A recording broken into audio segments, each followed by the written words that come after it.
200 साल पुराना इतिहास, वो मंदिर जो हर मान्यता को पूरा करता है, वो मंदिर जो हर मनोकामना को पूरा करता है।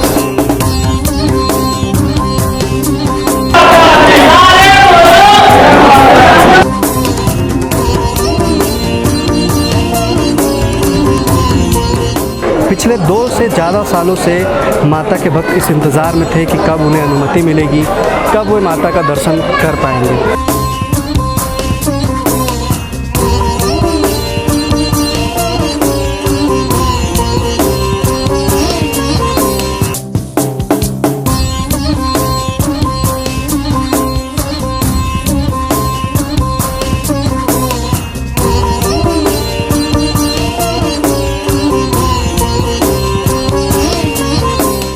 राजनांदगांव ज़िले के डोंगरगढ़ में मां बमलेश्वरी के दरबार में हर साल नवरात्रि में लाखों की संख्या में श्रद्धालु आते हैं। राज्य की सबसे ऊंची चोटी पर विराजमान है मां का दरबार, जिसके बाद हर रोज़ लाखों लोग और नवरात्र में न जाने कितने लाख लोग यहाँ सीढ़ी चढ़कर मन्नत मांगते हैं, ऊपर पहुँचते हैं। माँ के एक दर्शन के लिए कई घंटों लाइनों में इंतज़ार करते हैं।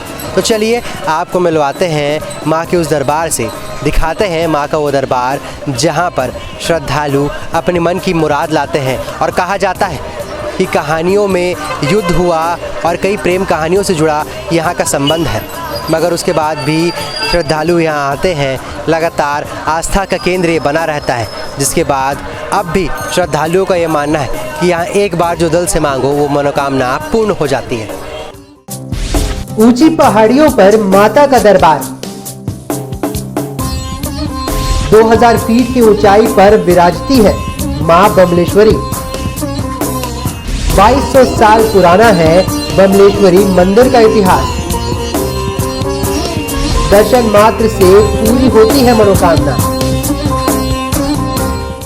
छत्तीसगढ़ राज्य की सबसे ऊंची चोटी पर विराजित है डोंगरगढ़ की मां बमलेश्वरी, जिनका इतिहास काफी पुराना है।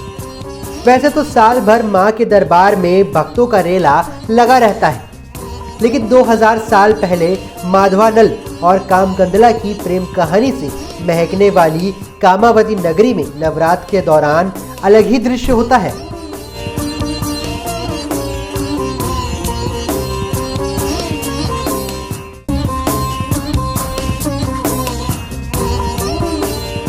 दो 200 साल पुराना इतिहास, वो मंदिर जो हर मान्यता को पूरा करता है, वो मंदिर जो हर मनोकामना को पूरा करता है। सिर्फ दर्शन मात्र से ही हर मनोकामना पूर्ण हो जाती है।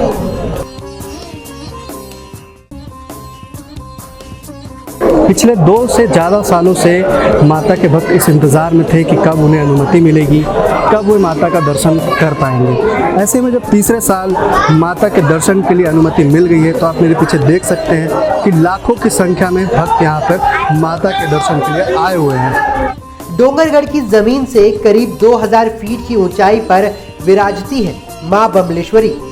मां की एक झलक पाने के लिए दूर दूर से भक्तों का जत्था माता के इस धाम पर पहुंचता है। कोई रोपवे का सहारा लेकर तो कोई पैदल ही चलकर माता के इस धाम में अपनी आस्था के फूल चढ़ाने पहुंचता है। मंदिर में प्रवेश करते ही सिंदूरी रंग में सजी मां बमलेश्वरी का भव्य रूप बार बार भक्तों को अपनी तरफ खींच लेता है। साल के 2 नवरात्र यानी कि चैत्र और शारदीय नवरात्रों में यहाँ की छटा देखने को बनती है। लंबी लंबी कतारों में खड़े भक्त और घंटों लंबी लाइन में लगे वो दर्शनार्थी मां की एक झलक पाने का इंतजार करते रहते हैं। लाखों की संख्या में श्रद्धालु नवरात्रि में पूरे 24 घंटे इसी तरह माता के दरबार में आते रहते हैं। जिस तरीके से कोई मन्नत मांगता है, कोई कुछ दुआ मांगता है, हर कोई इस दरबार में नवरात्रि में 24 घंटे 1200 से ज़्यादा सीढ़ियाँ पार कर माँ के दर्शन करने पहुँचता है। डोंगरगढ़ की पहाड़ी पर स्थित शक्ति रूपा मां बमलेश्वरी देवी का विश्व विख्यात मंदिर आस्था का केंद्र है। यहाँ मां बमलेश्वरी के 2 विख्यात मंदिर हैं। डोंगरगढ़ की पहाड़ियों पर 16,000 फीट की ऊंचाई पर पहला मंदिर बड़ी बमलेश्वरी के नाम से पहचाना जाता है। जितनी सुंदर माँ की प्रतिमा है, उतनी ही सुंदर इनकी प्राचीन कहानियाँ भी हैं। माँ कि इस नगरी को कामाख्या नगरी के नाम से भी जाना जाता था। आगे आगे आपको यह भी बताएंगे कि क्यों इसे कामाख्या नगरी कहा जाता था। माँ का इतिहास 2200 सालों से भी ज़्यादा पुराना है। इतिहास में कामकंदला और माधवानल की प्रेम कहानी बेहद लोकप्रिय है। लगभग 2500 साल पहले कामाख्या नगरी में राजा वीरसेन का शासन था। वे निसंतान थे। संतान की कामना के लिए उन्होंने भगवती दुर्गा और शिवजी की उपासना की, जिसके फलस्वरूप उन्हें 1 साल के अंदर पुत्र रत्न की प्राप्ति हुई। वीरसेन ने पुत्र का नाम मदन सेन रखा। माँ भगवती और भगवान शिव के प्रति आभार व्यक्त करने के लिए राजा ने माँ बमलेश्वरी का मंदिर बनवाया। श्रद्धालु हर रोज आते हैं। जिस तरीके से आप भीड़ देख रहे हैं, ये हजारों की संख्या नहीं, लाखों की संख्या में श्रद्धालु रोज आते हैं। जैसे ही श्रद्धालु आते हैं, जिसकी जैसी भक्ति होती है, जिसकी जैसी श्रद्धा होती है, वो उस तरीके से अपनी श्रद्धा को यहाँ माता के सामने रखता है। आज हमारे साथ यहाँ एक और दोस्त है, ये भी श्रद्धालु दुर्ग जिले से आए हुए हैं। जितेंद्र द्विवेदी नाम है। दोस्त, आप यहाँ पैदल चलते हुए आए हैं, घुटनों के बल आए हैं, क्या नाम है आपका? जितेंद्र द्विवेदी। कहाँ से आए हैं आप? गयानगर दुर्ग से। कब से आ रहे हैं यहाँ पे? आते तो 3-4 साल हो गया, लेकिन पहले साल घुटने के बल चढ़ने का मन किया। माता के कारण बहुत मनोबल बहुत माता जी ने बढ़ा दिया था उस नाम से। और मनोकामना मेरी कुछ और थी, माता से मांगने के कारण तो घुटने के बल चढ़ने का प्रयास किया और माता रानी की कृपा से। हर कोई अपने हिसाब से यहाँ आता है, अपनी श्रद्धा के हिसाब से माता के सामने अपना वर मांगता है। हर साल इसी तरह कई श्रद्धालु आते हैं। जिस तरह जितेंद्र दुर्ग से आए थे, वैसे ही और भी श्रद्धालु यहाँ आते हैं। चलिए चलते हैं आगे, देखते हैं किस तरीके से और भी लोग हैं जो माता के सामने, कोई घुटनों से चल के आता है, कोई एड़ियों पर आता है। लगातार श्रद्धालुओं की भक्ति दिन पर दिन बढ़ती जाती है। पिछले 1 साल से कोविड के बाद मंदिर के पट बंद थे, अब श्रद्धालुओं के लिए वापस खुल चुके हैं। आम श्रद्धालु यहाँ फिर से आ रहे हैं और फिर से यहाँ श्रद्धालुओं का जमावड़ा लग रहा है। ऊपर चलते हैं, देखते हैं किस तरीके से यहाँ पे अब श्रद्धालु और आ रहे हैं।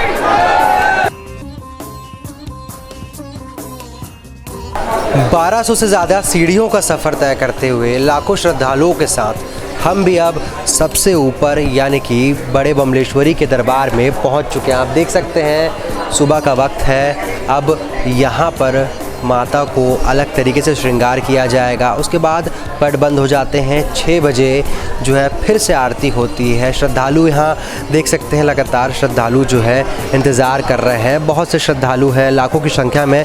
जहाँ तक नज़र जाती है सीढ़ियों पर, वहाँ तक श्रद्धालु रुके हुए हैं। इन सभी श्रद्धालुओं को अलग यहाँ रोका जाता है। जैसे ही वापस फिर से माता का श्रृंगार फिर से पूरा ठीक होता है, उसके बाद माता की आरती होती है, तब फिर से श्रद्धालुओं का यहाँ पर जत्था दर्शन के लिए पहुँच जाता है। डोंगरगढ़ की इस पावन धरती पर एक युद्ध की कहानी भी सबसे ज़्यादा प्रसिद्ध है, कामसेन और राजा विक्रमादित्य की कहानी।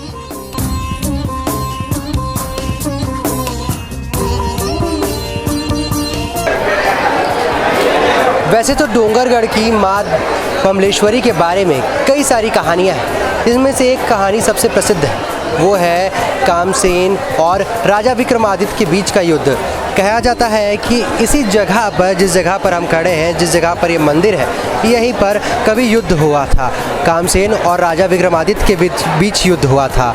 जब विक्रमादित्य ने अपने देवता को आवाहन किया, उनका आह्वान किया कि उज्जैन के महाकाल का आह्वान किया, तो वो यहाँ पहुँचे और रण में हाहाकार मचाने लगे। जिसके बाद कामसेन ने अपनी देवी को आह्वान किया। उसके बाद देवी का आह्वान करने के बाद खुद माँ बमलेश्वरी रण में उतर गई और जिसके बाद महादेव खुद यानी कि महाकाल देवी को देखते अपने सवारी नंदी से उतरते हैं और उनकी शक्ति की पूजा करते हैं और कहते हैं, उन्हें प्रणाम करते हैं। इसके बाद युद्ध समाप्त हो जाता है। जिसके बाद से ही, जब से समझौता हुआ, उसके बाद से ही यहाँ पर ये मंदिर स्थित है, जिसे लोग डोंगरगढ़ के नाम से जानते हैं, माँ बमलेश्वरी के मंदिर के नाम से जानते हैं।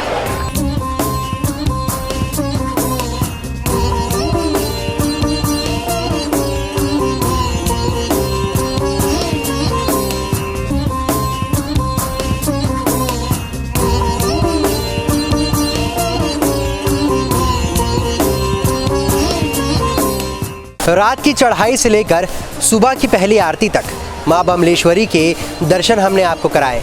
नवरात्रि के इन दिनों में अगर आप भी डोंगरगढ़ आना चाहते हैं तो यहाँ आने का रास्ता काफ़ी सरल है। 1200 के लगभग सीढ़ियाँ हैं जो आपको चढ़नी होंगी।